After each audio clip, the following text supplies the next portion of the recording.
До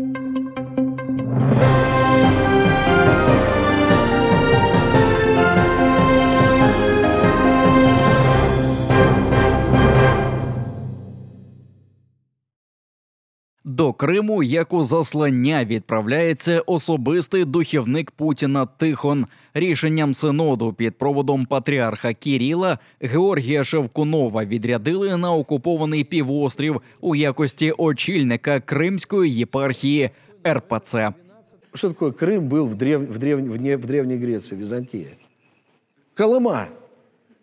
Окупант змінив на посту колаборанта Лазаря, який перейшов на бік росіян під час окупації Криму. Має чимало нагород від окупаційної влади та російський паспорт, а з січня лише його.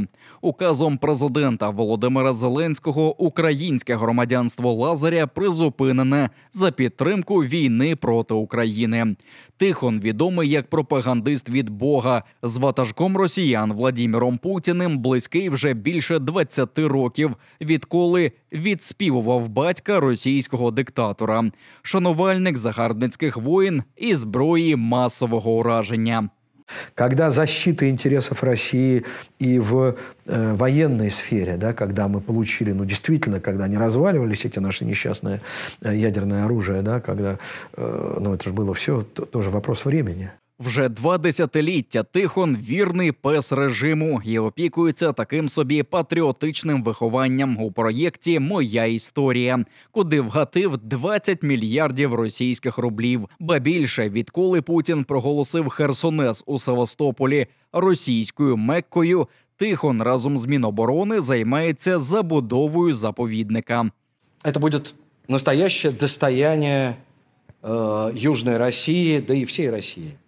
Відрядження Тихона до Криму свідчить про реальний страх російського керівництва через наближення Збройних сил України, розповів у коментарі «Голосу Криму» митрополит Сімферопольський і Кримський Православної церкви України Климент. На думку владики, росіяни не довіряють колаборантам з УПЦ Московського патріархату в Криму та бажали встановити повний контроль над усіма ресурсами, щоб при утечі вивести культурні цінності. Це свідчить, що росіяни намагаються зробити церкву останнім форпостом «русского міра» в Криму.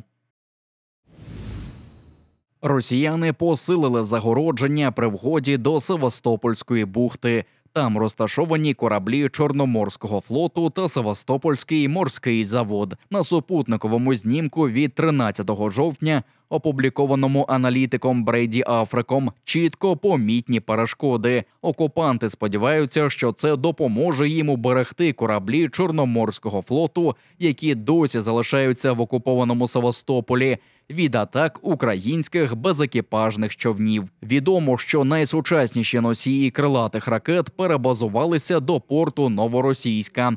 На думку речника ВМС Дмитра Плетенчука, вимальовується нова розстановка ворожого флоту. Це може ускладнити роботу Сил оборони зі знищення російських кораблів, але водночас розташування в Новоросійську збільшує час реагування української ППО на удари калібрами. Це все одно закритий басейн. І все одно подітися нема куди російському флоту. І так чи інакше всі наші цілі залишаються ними до того моменту, допоки вони не будуть уражені. Відповідно, так, це може ускладнювати роботу в якомусь сенсі. Тим не менш, ми все ж таки змогли загнати фактично їх в пункти базування, а це теж є результатом. Російського військового обвели навколо пальця. Він скаржиться на кривдників стукачеві ФСБ Олександру Таліпову. Такий собі Артем бідкається, що дістав поранення на війні проти України і поки лікувався, вирішив підготувати авто для продажу. Загнав легковика на СТО у Сімферополі і заплатив 150 тисяч рублів. Але ні машини, ні грошей не отримав, а у відповідь чує лише погрози. Тепер окупант Артем і стукач Таліпов погрожують кримцю Рефату, який нібито працює на цьому СТО. На днях пытался звонить, но услышал угрозы в свой адрес. Прошу вашей помощи. Російські окупанти часто скаржаться на жителів Криму через недостатню приязність. Минулорічна СТО у Красногвардійському районі відмовилися обслуговувати машину російських військових. Тоді не допомогли навіть гроші. Усе частіше камуфльованих росіян женуть з кафе та ресторанів, на що вони скаржаться у соціальних мережах.